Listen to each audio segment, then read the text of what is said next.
Hey everybody, this is DH Thorne here.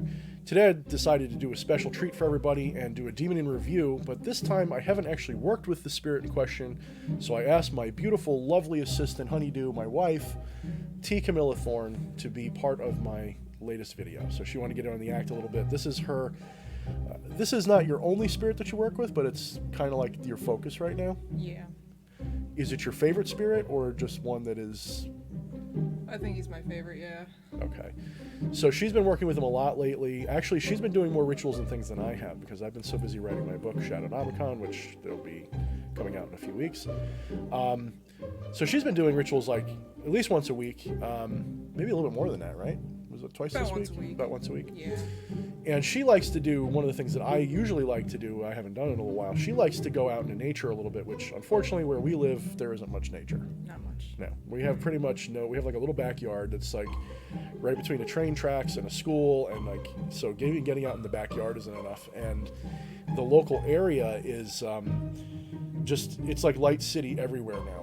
Long Island used to be like a nice suburban area, but now it's like just a big strip mall from like, as far as the eye can see. And even if you find a place that you could be outside, a lot of times you'll have to have a permit to be there. Yeah, you gotta have like special park permits, you gotta have like stargazing permits to be there after dark, fishing permits, like just nonsense.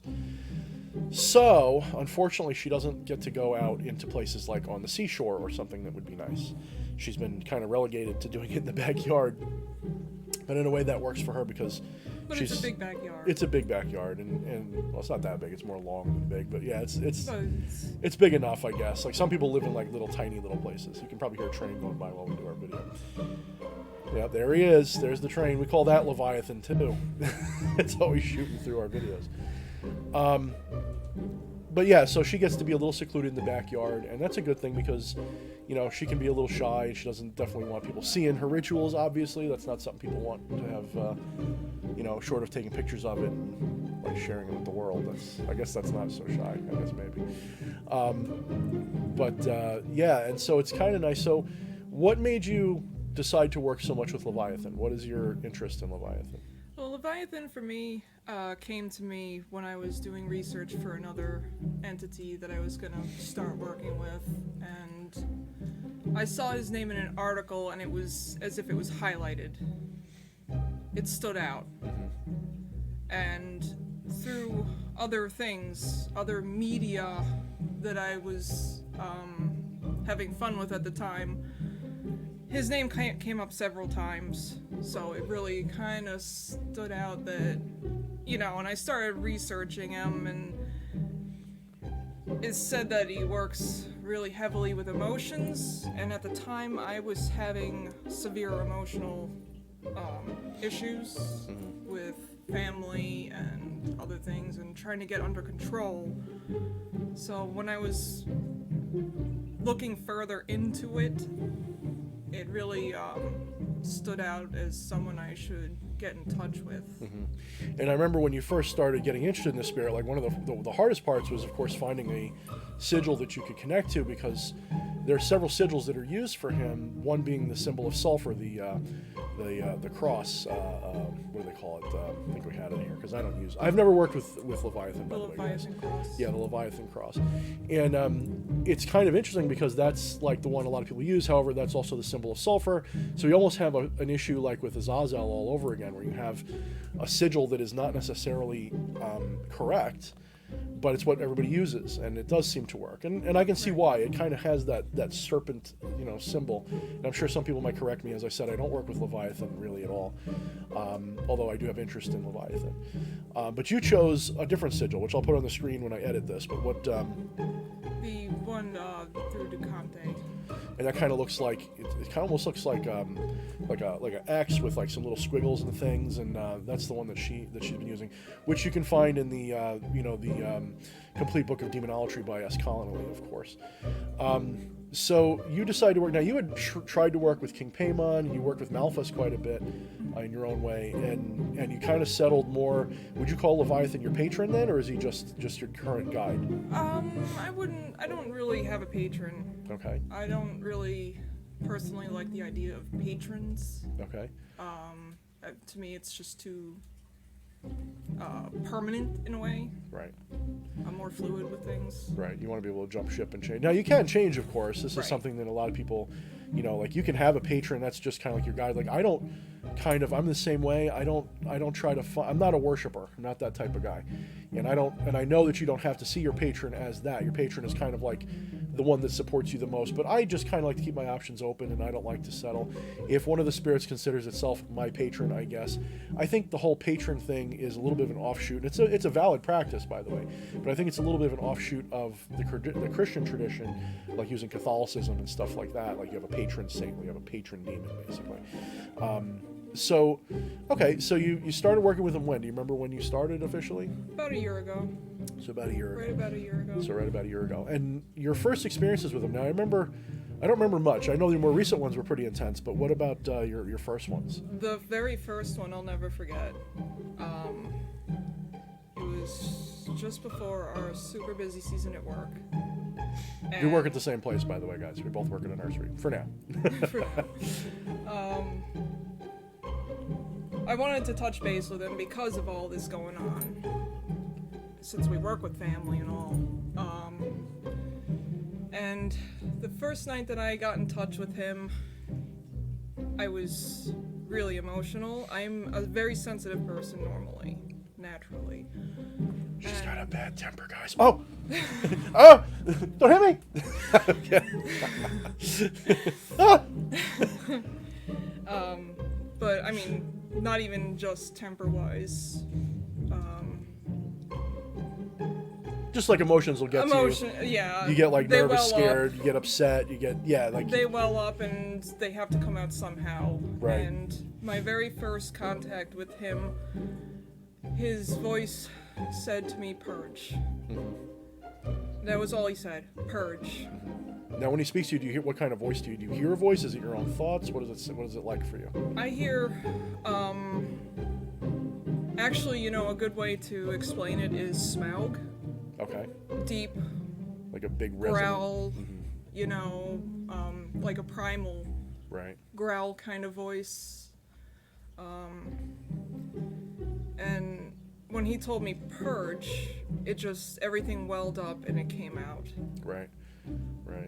You had like a cathartic purging of your emotions and your pain and your sorrows and everything, and complete with an ear-to-ear smile as I was doing it. yeah. It felt good. What method did you use? How did you contact him? Was it just a sigil? Did you use, a full ritual? What did you do? Oh, I did a full ritual. I did his Zen. I had his incense. I went to the beach. I collected seashells and driftwood and seaweed, and I dried out the seaweed and used it as an offering, complete with blood. And I collected sand from the beach. Everything was from the beach. That's one of the nice things about where we do live, even though everything else sucks. We have easy access to like big bodies of water and oceans, and the Long Island Sound is pretty nice and everything. So you didn't have problems going to a beach and Not a finding problem. stuff that you could use. And Leviathan being, of course, for those who don't know, associated most strongly with the oceans, primordial oceans. In a way, I'm not trying to say that they're the same, but there's definitely people have made connections between, Tiamat and Leviathan and several other, Jormungandr and all these ancient sea serpent entities throughout several different cultures. Now, my opinion about those things is I don't like to try to mix them too much. If you do find that connection, you still pick one that you focus on, and you focused on Leviathan primarily. Right. Now, Leviathan, of course, has history in the Christian Bible. It's the story of Job. I guess he gets swallowed by Leviathan or something like that. And there's plenty of other, connections. A lot of people don't realize that Leviathan is actually, and I didn't even realize this really, is actually supposedly you can go back to Mesopotamia to the god Lotan, or the monster Lotan, and he's a servant of a sea god named Yam. And interestingly enough, Baal Hadad, the one that people say is Baal, the first spirit of Goetia, actually supposedly defeated Leviathan, almost like the story of Thor. And you actually see there's a connection there again, because Thor and Baal Hadad are like gods of storm and thunder, right? And you see this connection just continuing. So it's almost the same story if you go from like the Mesopotamian or ancient stories. through to Europe and through the Semitic tradition as well with Yahweh and that stuff, and Canaan, of course, which is Leviathan, and going through to Europe, and we get almost the same story happening again. I mean, the details change a little bit, but you see, like, here we go again. There's the same story repeating. So, of course, we learn in our own practices. If you go back to my videos, Beyond the Goetia, you begin to understand how this myth is meant to not be too dogmatic. In other words, if we really believe that there is a sea monster Leviathan floating around out there in the ocean, I'm not saying there isn't, but I'm pretty sure there isn't. Maybe you've seen him. I haven't seen him. He hasn't come up in our backyard as far as I know. No. But this is a spiritual embodiment of primordial chaos, primordial stormy ocean, maelstrom, sea monster, the serpent that destroys, men, I guess, men and a lot of times this has been, connected to people's emotions, right? And that's what makes her interested in this, because emotions have always been something that she's been, I don't want to say dealing with, but struggled with, things like that. There's always been like something, it's normal. Like we all kind of do that. Like, I don't do it as much, but there was a time I probably would have. And we all have our things that we're working on. We all have the things that we're working on. I don't like working on things. I just like to be done. That's like a pet peeve of mine. I hate when people say, I'm trying to be good. And it's like, what's stopping you? What the fuck's wrong with you? Who's stopping you? But no, I know what you mean. And it's impulse control and it's habitual control. And it's all these things that kind of all play together. But Leviathan is, I guess, just intuitively, I don't believe he's like a spirit of peaceful, emotional thing. I guess he would be more like a cathartic. He's a very hard teacher. Mm-hmm. Like everyone talks about Belial and how he shakes the towers. Well, he really stirs up the seas. He stirs up. That's a good way to put it. So he likes to rile things up to make you become emotionally more mature, I guess, would be one way. Or destroy you. Well, after the Sink or swim, bitch. After the first contact, the first 2 days was great. I had a spiritual hangover. I had a headache. I felt like total shit, but I felt great at the same time. Mm-hmm. And then the day after that, all hell broke loose, to say the least.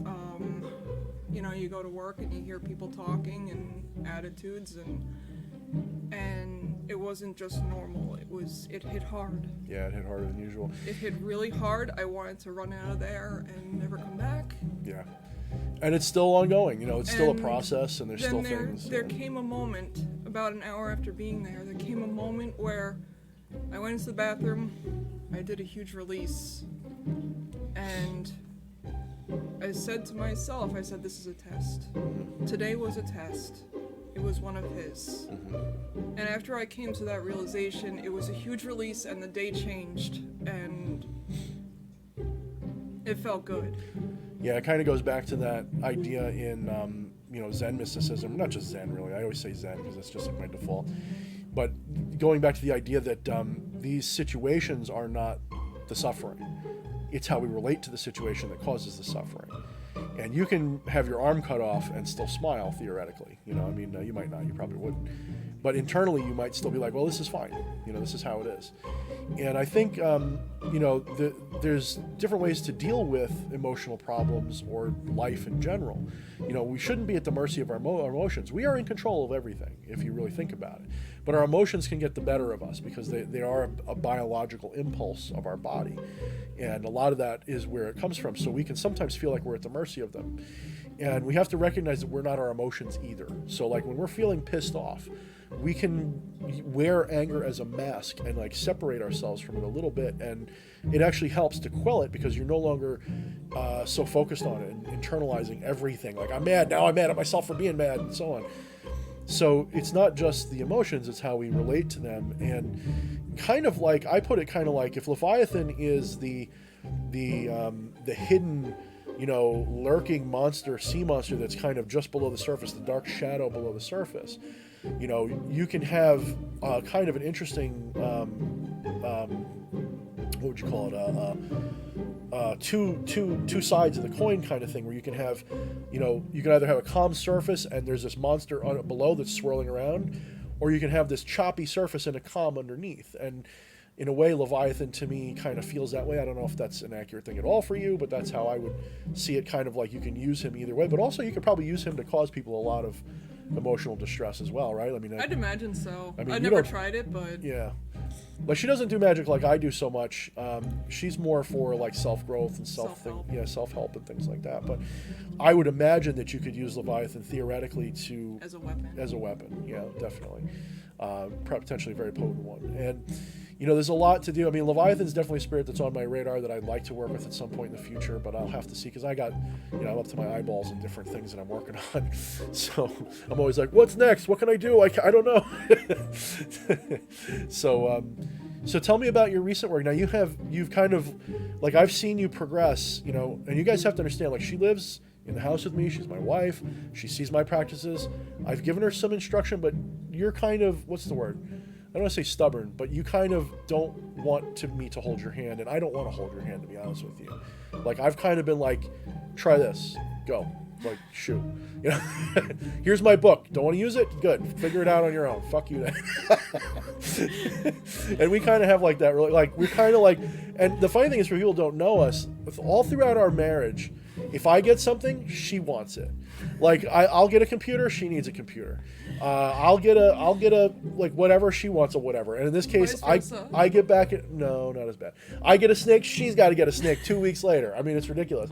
So in this case, it was, I get back into magic, and that's something she's been waiting for me to do, I think, our whole marriage, because when she met me, I was like, It's something that always interested me, but I never really knew where to step into it. yeah. And when she met me, I was kind of like, I'm not doing that shit anymore. Fuck that shit. And it took, I guess, 11 years, just about, right, of marriage, plus however long we were together. 16 years? Yeah, so here we are. So now we started, and she kind of just began her practices on her own with some guidance and tips and hints and her own research. And what's cool about this is she's done exactly what I suggest people do. That's learn the basics, get your foot in the ground, you know, get your footing, and then figure out what your correspondences are for yourself. Figure out how to do it yourself.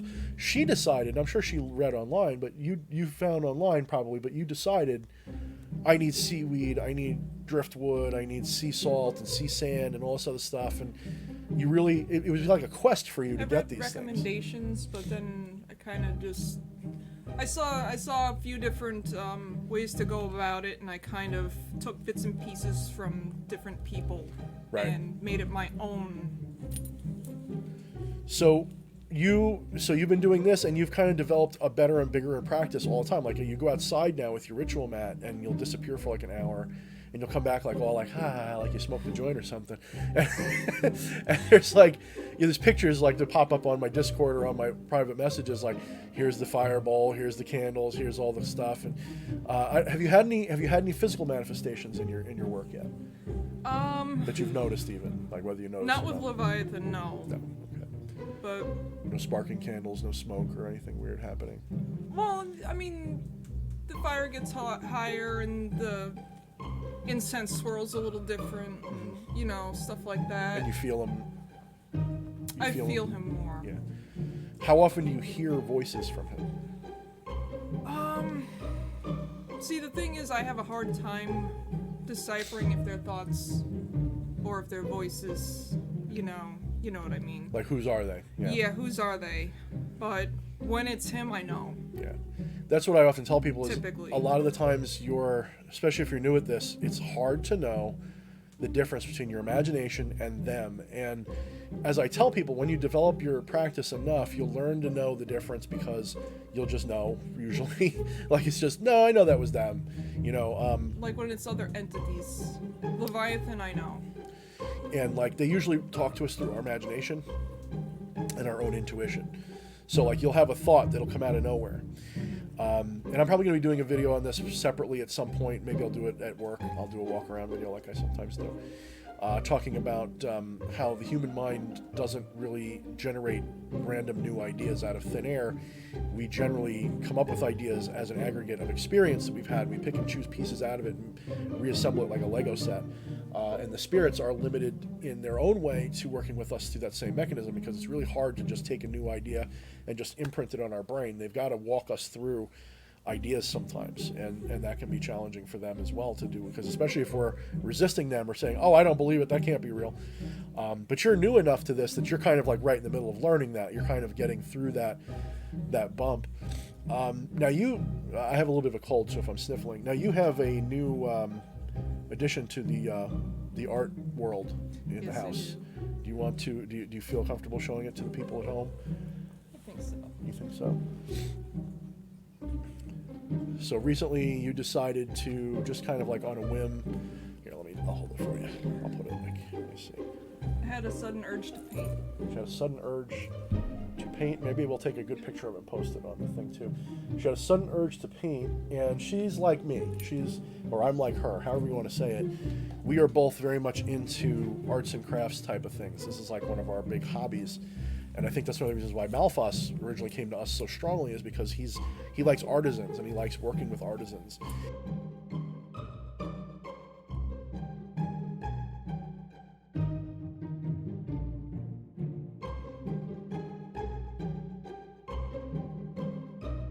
Sorry guys, we had somebody walk in the house, so we had to stop shooting for a second. So sorry about the cut.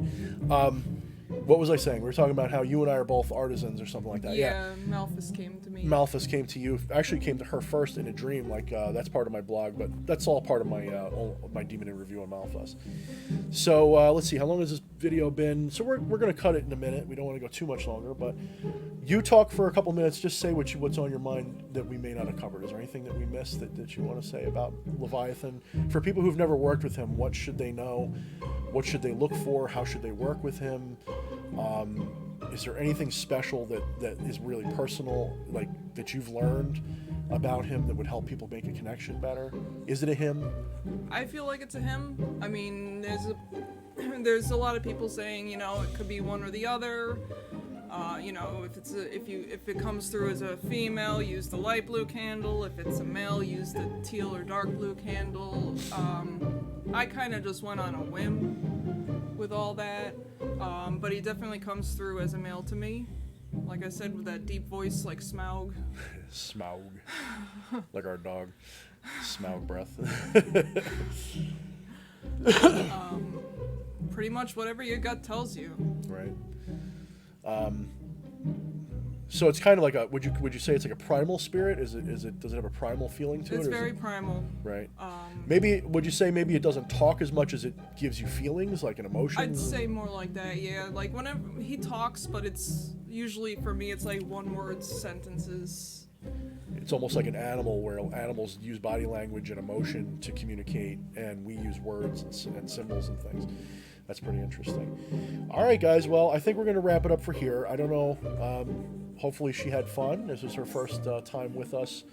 And, it's been kind of like her dream to be like in a YouTube video that's like going to be seen by thousands, or maybe hundreds, maybe thousands someday. I'm not that big. She's going to be able to take it down. So tell us what you think, guys, in the comments. And one of us will be back real soon, guys. Thanks a lot. Talk to you later. Show me your support by making sure to like and comment on this video. Subscribe and hit the bell for updates, and then, if you wish, share this video responsibly. If you want to support me further, or want to know more about my practice, or learn to master your own, consider purchasing my high-quality book, Become the Maelstrom. The link is in the description. If you need my help, or want to book my professional services, you can contact me directly on Facebook, or go to FromTheAshesPublishing.com and look for my list of services under Magical Services. If you do not see a specific service or ritual that addresses your concern, contact me and I can tailor-make a custom ritual working just for you. The link for all this are in the description. Thank you, and mind the shadows.